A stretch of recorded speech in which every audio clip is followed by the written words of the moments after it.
Alô, alô, Valtinho chegou! E hoje eu acordei todo astrológico. Se liga no seu horóscopo.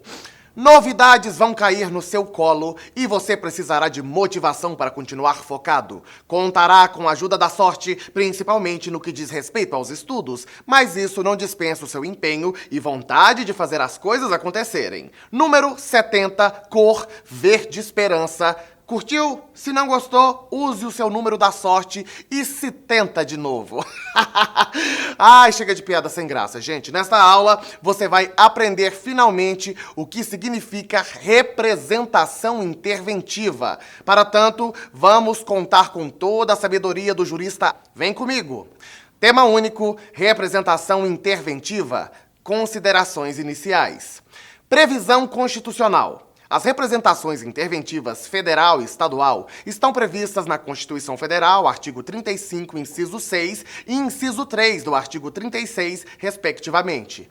A Lei 12.562 de 2011 regulamenta o inciso 3 do artigo 36 da Constituição Federal e dispõe sobre o processo e julgamento da representação interventiva perante o STF. Origem. A representação interventiva surgiu com a Constituição de 1934. Amigão, é interessante você saber que se trata de uma via de controle concentrado, pois a competência é concentrada no STF ou no TJ. Portanto, a representação interventiva foi o primeiro instrumento de controle concentrado e concreto de constitucionalidade no Brasil. Ó que massa!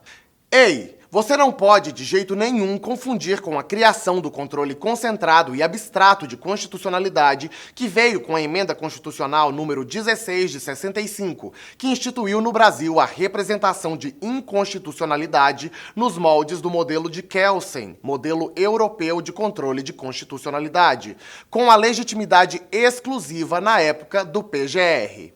Com a Constituição Federal de 88, o rol de legitimados para ADI foi ampliado. Artigo 103. Fases. Como bem sistematizado por Pedro Lenza, a ADI interventiva possui 3 fases. Primeira, fase jurisdicional. Nesta fase, o STF ou o TJ analisam apenas os pressupostos, sem qualquer declaração de nulidade de ato. Com a procedência do pedido deduzido na ADI interventiva, requisitam a intervenção para o chefe do Poder Executivo. Segunda, fase branda. Diz-se fase branda, pois, mesmo com a requisição, não há ainda a intervenção. O chefe do Poder Executivo se limita a suspender a execução do ato impugnado se a medida for eficiente para o reestabelecimento da normalidade. Neste caso, não há controle político pelo Legislativo, Congresso ou Assembleia.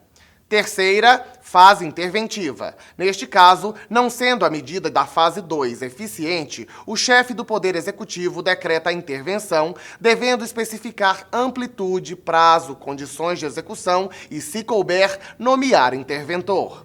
No caso de intervenção, o ato é sujeito a controle político pelo Poder Legislativo, Congresso ou Assembleia, no prazo de 24 horas do decreto, inclusive, se estiver em recesso, deverá ser feita convocação extraordinária no mesmo prazo de 24 horas. Natureza. Trata-se de controle concentrado e concreto de constitucionalidade. Há partes e interesses a serem tutelados. União versus Estados, Estados versus municípios. Cuida-se, pois, de processo constitucional subjetivo. Há litígio constitucional, uma relação processual contraditória que envolve União e Estado-membro ou Estado-membro e município. De toda sorte, é uma espécie de intervenção provocada que depende de provimento de representação do Procurador-Geral da República nos casos de violação dos princípios constitucionais sensíveis, artigo 34, inciso 7 da Constituição Federal, prover execução de lei federal, neste último caso, a relativa divergência na doutrina. Primeiro, para José Afonso da Silva, seria uma ação de mera execução. Segundo, para a maioria da doutrina, Gilmar Mendes, Pedro Lenza, Humberto Penha de Moraes e etc., cuida-se de hipótese de representação interventiva.